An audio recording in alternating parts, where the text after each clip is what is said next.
Hello, I'm Camelia and this is KiniNews. A former Penang DAP member will be contesting as an independent in the upcoming state election.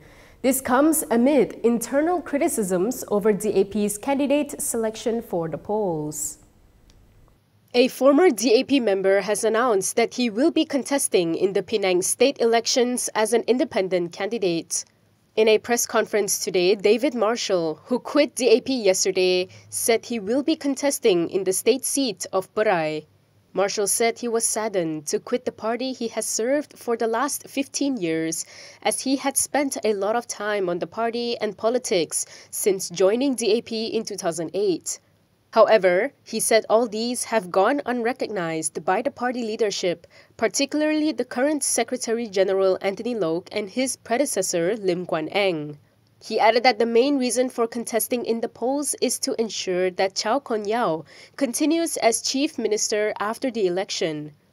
Saya akan bertanding sebagai calon bebas di Perai 16 ini, dan tagline saya adalah untuk menyelamatkan Pulau Pinang daripada Lim Guan Eng. He claimed that Lim, who is the DAP chairperson, is targeting the chief minister's post despite having expressed support for his successor. He also claimed that there would be an attempt to remove Chow from his position as Penang DAP chairperson in the party election next year. Speaking of Chow, the Penang DAP chairperson has denied claims of hidden hands being behind the selection of candidates for the state polls. In a press conference today, Chow explained that the selection of the candidates was made by a 5-person committee and Penang DAP accepted the decision. There must be at least 10 hands. Why? Because the Jawatan Kuasa Pemilihan terdiri dari 5 ahli. So 5 ahli ada 10 tangan. So itulah keputusan sebulat suara. Maka kita menerima di peringkat negeri, kita menerima keputusan itu. Yesterday, incumbent Bagan Dalam Assemblyperson Satis Muniandi, who was excluded from the candidates' lineup, had warned about the dangers posed by a certain emperor to Penang and its people.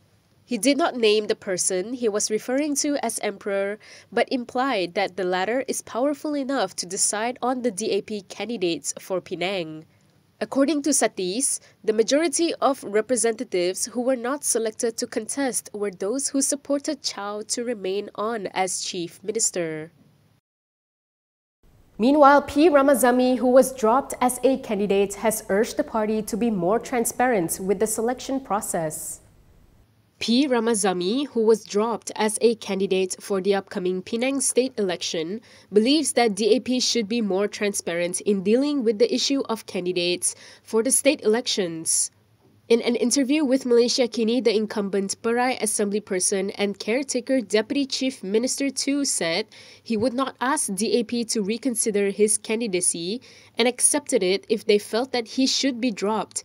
However, he questioned the reasoning given. He said a number of incumbents were dropped in order to rejuvenate the party, but pointed out that many younger candidates were also dropped to be replaced by much older ones. But the reasoning given was basically, I think it was just more of an afterthought rather than actually the real reason for dropping me and so on and so forth. So I think what's important for DAP is to be transparent and meet us, and even in fact you should meet us even before you have finalized the list and tell us, why we are dropped and everything. I think that would be, even we don't agree, I think that would be a more acceptable option, no? Furthermore, Ramazami said the way some candidates were dropped and others nominated gave the impression that there was something wrong within Penang DAP, where one particular alignment had a major say on the lineup. However, he did not elaborate on the matter. Ramazami also dismissed rumors that he would be going to meet PN chairperson Muhyiddin Yassin and work with PN in the upcoming polls as fake news.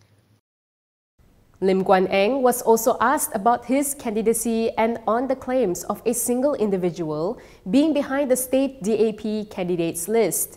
Let's take a look at his response.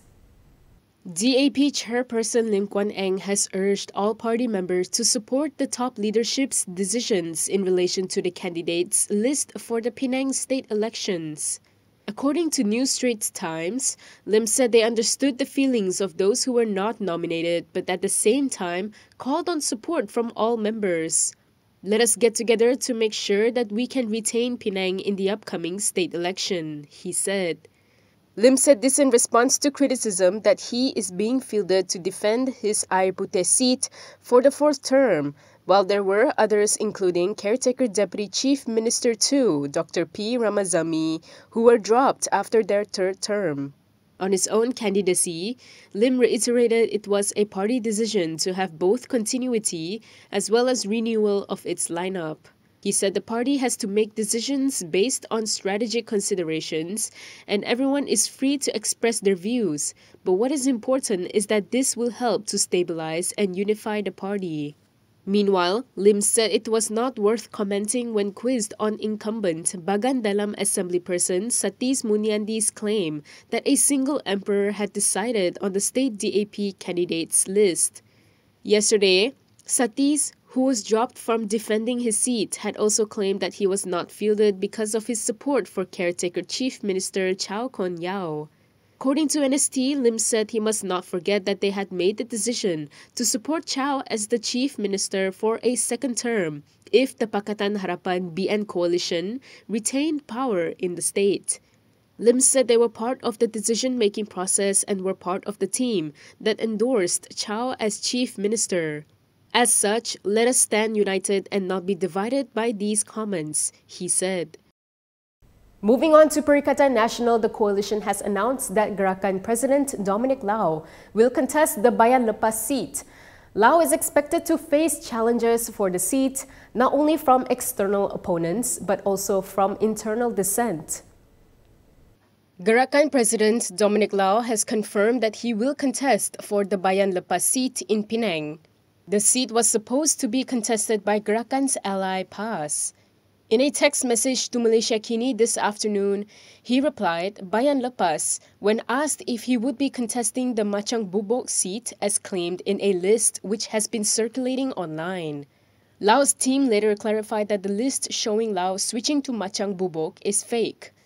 The list, which shows PAS Secretary Izuri Ibrahim as the candidate for Bayan Lepas, has been circulating in at least 2 PN WhatsApp groups since this morning.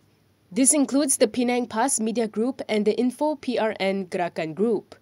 Lau later shared an official list with Malaysia Kini, listing himself as the Bayan Lepas candidate. This list was also posted on PN's Facebook page. Lau is expected to face significant challenges in Bayan Lepas, not only from external opponents but also from internal dissent. Yesterday, Bayan Lepas PAS members staged a protest against Lau, threatening to boycott him if he contested in the seat. Perikatan Nasional announced that 39 candidates will be contesting in Penang. However, it left out the name of its candidate for the Bayan Lepas seat. Najibs lawyers are mulling a bid to recuse Judge Colin Lawrence Sequeira from the 2.28 billion ringgit 1MDB corruption trial. This came after Sequeira disclosed his link to a 1MDB suspect. Najib Abdul Razak's legal team is considering whether to seek for Kuala Lumpur High Court Judge Colin Lawrence Sequeira to disqualify himself from hearing Najib's 1MDB corruption trial. Lead Defence Counsel Muhammad Shafi Abdullah informed the court this today after Sequeira disclosed that he used to be partners in a law firm with arrested 1MDB-linked fugitive Jasmine Liu. Shafi told the court that Najib and his legal team were surprised by Sequeira's disclosure. She added that even if Liu is not called as a prosecution witness, there is a possibility that Sequeira may still need to withdraw because various prosecution witnesses referred to Liu as many as 656 times in the course of the current trial since 2019. The Defence Counsel, however, clarified that they are not making an oral application now, but merely informing the court they need some time to research legal precedents on the disqualification, not only in Malaysia but also from countries such as the United Kingdom, United States and Australia. The disclosure by Sakura yesterday came after Shafi asked the prosecution team whether they intend to call Lu as a witness in the 1MDB graft trial against Najib. The prosecution had replied that so far they have no instructions to call Lu to testify in the current case. Sakura was partners with Lu in the law firm Zain & Co. around 10 to 15 years ago when he was still a practicing lawyer. However, Lu later left the law firm and Sakura was then elevated to the bench in 2014. And that is all from me today. For more stories, you can go to Kinitv.com. You can also follow us on Instagram, Twitter, YouTube, and Facebook for the latest news updates. If you'd like to support independent media, do consider subscribing to MalaysiaKini.com. I'm Camelia. Thanks for watching.